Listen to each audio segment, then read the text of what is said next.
Welcome to the Rummage Report for May 4th, 2026. Today's topic is China seeks advantage amid evolving Iran war. Sam Balance kicks us off today. Hey guys, I just read up on the ongoing situation in Iran, and it's pretty wild. The US and Israel launched airstrikes in February, which led to Iran retaliating and closing the Strait of Hormuz. That's a big deal because it halts about 20% of global oil trade, and we're already feeling the pinch at the gas pump and in everyday goods.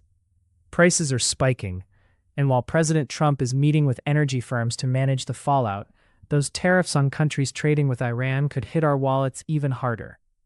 It's a classic case of foreign policy having a direct impact on our cost of living here at home. Then there's China, which is swooping in to buy discounted Iranian oil while we're distracted. They're playing a long game, using this chaos to negotiate from a position of strength. It's a strategic advantage that could hurt American jobs and manufacturing recovery if we aren't careful. So what do you guys think? Is this just a mess we have to navigate, or are there real solutions we should be pushing for? Sam, you're spot on about the immediate impact on prices and jobs here at home. But let's dig deeper into what China's doing. They're not just buying discounted oil, they're positioning themselves to undercut US influence globally. If we let them get away with this, we risk losing our foothold in Asia, where many American manufacturers depend on stable relationships. We need to push for tougher sanctions on countries that trade with Iran, and make sure we're not just reacting, but proactively shaping the market. If we don't act decisively, it could mean higher unemployment in manufacturing sectors that are already fragile. We can't afford to be distracted while they play a long game. Sam, you're right about the potential job losses in manufacturing if this situation escalates. But let's also consider the healthcare implications. The military spending driven by this conflict can divert funds away from domestic healthcare initiatives, impacting the very services that families rely on. When we're pouring money into military operations, we risk straining our already overburdened healthcare system, which could lead to higher insurance costs and reduced access for people like single moms trying to care for their kids. We need to demand that our leaders balance foreign policy with domestic needs, or we'll continue to pay the price at home. Jordan Progress is spot on about the healthcare implications. Beyond just military spending, we also need to consider how a protracted conflict affects our supply chains.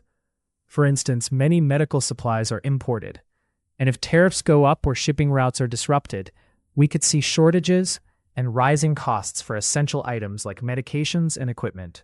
This hits families hard, especially those with chronic health needs. It's crucial we think about these interconnected issues and push for a foreign policy that safeguards both our global standing and our domestic health.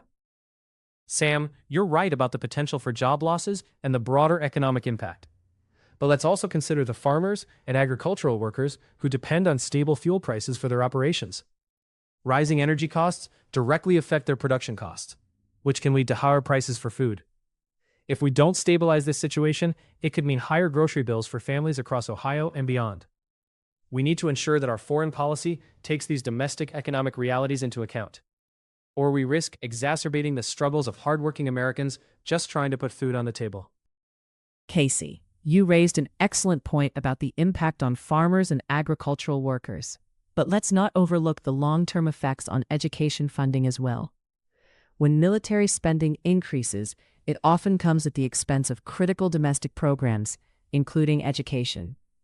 Schools in Ohio and across the country could see budget cuts, which means fewer resources for teachers and students. This not only affects kids' futures, but also the local economy, as a well-educated workforce is essential for attracting businesses and jobs. If we don't advocate for shifting priorities, we're setting up the next generation for even tougher challenges. The conversation. The discussion centered around the implications of the ongoing conflict in Iran, particularly regarding its impact on the U.S. economy and foreign policy.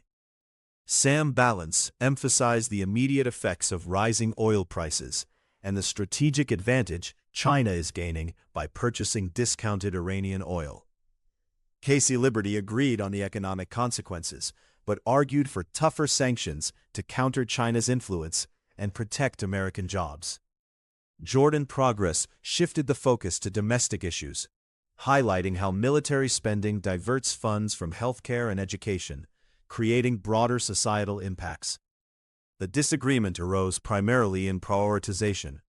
Casey and Sam focused on economic and geopolitical consequences, while Jordan advocated for domestic welfare and resource allocation. Worth thinking about. If military actions in Iran lead to significant economic strain on American families, should we prioritize diplomacy over military engagement, even if it risks appearing weak to adversaries? Considering the potential for rising oil prices, would you support a reduction in sanctions on Iran if it meant stabilizing the economy at home? Or do you believe maintaining pressure is more important for long-term security?